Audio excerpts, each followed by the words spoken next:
महाराष्ट्रातील एक असं ज्योतिर्लिंग ज्यात देवानी चक्क अमृत लपवले. स्पर्श दर्शनाने बाधा होते दूर.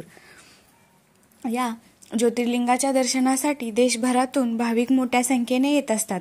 यांच्या स्पर्श दर्शनाचे महत्त्व असल्याने भाविकांचा ओढा नेहमीच पाहायला मिळतो. आजचा दिवस खास आहे कारण आज श्रावण महिन्यातील सोमवार आहे. जसं की आपल्याला माहीत आहे की भारतात एकूण 12 ज्योतिर्लिंग आहेत. त्यापैकी एक अद्भुत ज्योतिर्लिंग असं आहे ज्याच्या स्पर्श दर्शनाचे महत्त्व मोठे आहे, ज्यामुळे या ठिकाणी भाविकांचा ओढा नेहमीच पाहायला मिळतो.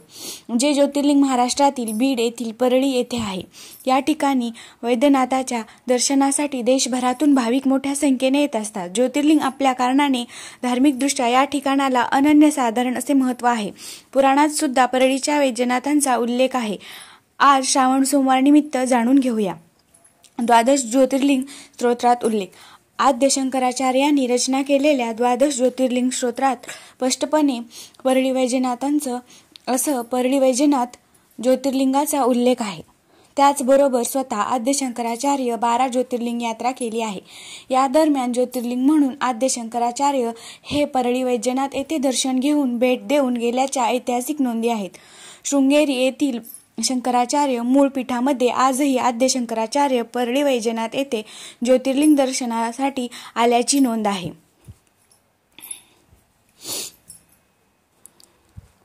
महाशिवरात्री आणि श्रावणात मोठी गर्दी असते. श्री वैद्यनाथ देवस्थान ट्रस्टकडून वर्षभरात गुढीपाडवा, विजयादशमी, मकर संक्रांती, महाशिवरात्री या सणांच्या दिवशी अलंकारिक महापूजेची आरास केली जाते. महाशिवरात्र आणि दसऱ्यानंतर निघणाऱ्या पालखी सोहळ्यास भाविकांची मोठी गर्दी होते. महाशिवरात्री आणि श्रावण पर्वात दर्शनासाठी भाविक वर्ग मोठ्या संख्येने परळी वैजनाथ येथे दाखल होत असतो. भाविकांना परळी वैजनाथ येथे येण्यासाठी रेल्वेची सोय असल्याने येथे थेट पोहोचता येते. तसेच अनेक महामार्गही परळीत येतात. कशी आहे वैद्यनाथ मंदिराची वास्तुरचना? मान्यतेनुसार परळी वैजनाथ मंदिर सुमारे 2000 वर्ष जुने आहे. मंदिराचे बांधकाम करण्यासाठी 18 वर्ष लागली आहे असे सांगितले जाते. परळीपासून जवळ असलेल्या त्रिशूला देवी पर्वतरांगेतून काही खास दगड आणले गेले. या दगडातून जीर्णोद्धाराचे काम पूर्ण करण्यात आले होते. पूर्वेकडे तोंड करून मंदिराला दक्षिण आणि उत्तर दिशांना 2 दरवाजे आहेत. मंदिराच्या परिसरात एक मोठा सागवान अखंड लाकडाचा हॉल आणि प्रदक्षिणा घालण्यासाठी प्रशस्त प्रदक्षिणा आवार आहे.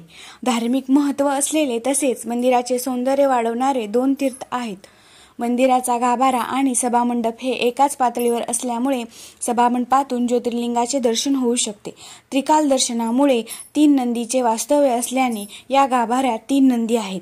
पुण्यश्लोक अहिल्याबाई होळकर यांनी केला जीर्णोद्धार. हे ज्योतिर्लिंग एका टेकडीवर असून वर चढण्यासाठी पायऱ्याही बनवल्या आहेत. या ज्योतिर्लिंग मंदिराचा स्वतः इंदूरच्या महाराणी पुण्यश्लोक अहिल्याबाई होळकर यांनी जीर्णोद्धार केलेला आहे. मंदिराजवळ शिवकुंड बांधलेले आहे. वैद्यनाथाचे मंदिर देवगिरीच्या यादवांच्या काळात त्यांचा प्रधान श्रीकर्णाधीप हेमाद्री याने बांधले आहे असे म्हणतात. परळीच्या प्राचीन नावांचे अनेक संदर्भ. वैजनाथ मंदिराभोवती डोंगर, जंगल आणि नद्या उपयुक्त औषधी वनस्पतींनी परिपूर्ण आहे. म्हणूनच प्राचीन काळात परळीचे नाव एक वैजयंती असे होते. परळी ज्योतिर्लिंगाला वैद्यनाथ असे म्हणतात. येथेच भगवान विष्णूंनी देवांना अमृत प्राप्त करण्यास यशस्वीपणे मदत केली. त्यामुळे या ठिकाणाला वैजयंती असेही म्हणतात. कांतीपुरी असेही परळी वैजनाथ क्षेत्राचे प्राचीन नाव आहे. वैद्यनाथांच्या आरतीत याचा उल्लेख आहे. स्पर्श दर्शनाचे महत्त्व. इथे पार्वतीसह भगवान शंकरांचा निवास आहे. वैद्यनाथाच्या स्पर्श दर्शनाने सर्व बाधा दूर होतात अशी भाविकांची नितांत श्रद्धा आहे. 12 ज्योतिर्लिंगापैकी वैजनाथ हे एकमेव असे ज्योतिर्लिंग आहे त्याचे स्पर्श दर्शन महत्त्वाचे समजले जाते. या ज्योतिर्लिंगात अमृत असल्यामुळे ही आरोग्य प्रदान करणारी देवता आहे. अमृत व धन्वंतरी दोन्हींचाही वास या शिवलिंगात असल्यामुळे या ज्योतिर्लिंगास वैद्यनाथ नाव प्राप्त झाले आहे. त्यामुळेच परंपरेप्रमाणे या ठिकाणी स्पर्श दर्शनाची रीत आहे.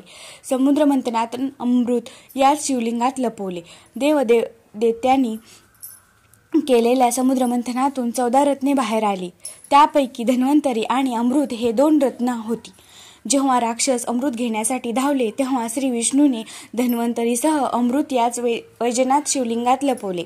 राक्षसांनी जेव्हा शिवलिंगाला स्पर्श करण्याचा प्रयत्न केला तेव्हा त्या शिवलिंगातून ज्वाला बाहेर पडू लागल्या. पण जेव्हा शिवभक्तांनी त्याला स्पर्श करण्याचा प्रयत्न केला तेव्हा अमृताचा प्रवाह बाहेर येऊ लागला. अशी मान्यता आहे की परळी वैद्यनाथ हे तेच शिवलिंग आहे. अमृतयुक्त असल्यामुळेच या ज्योतिर्लिंगाला वैद्यनाथ आरोग्याची देवता असे म्हणतात. प्रभू वैजनाथांबद्दल अनेक आख्यायिका. वैद्यनाथ मंदिराबरोबर अनेक आख्यायिका जोडलेल्या आहेत. अशीच एक सत्यवान आणि सावित्रीची कथा आहे जी परळी येथे घडली असे म्हणतात. मार्कंडेयाला वैद्यनाथाकडून जीवनाचे वरदान मिळाले. ही कथा शिवपुराणातील आहे, ज्यांच्या नावावरून परळी वैजनाथ येथील एका तीर्थाला मार्कंडेय तीर्थ नाव देण्यात आले आहे.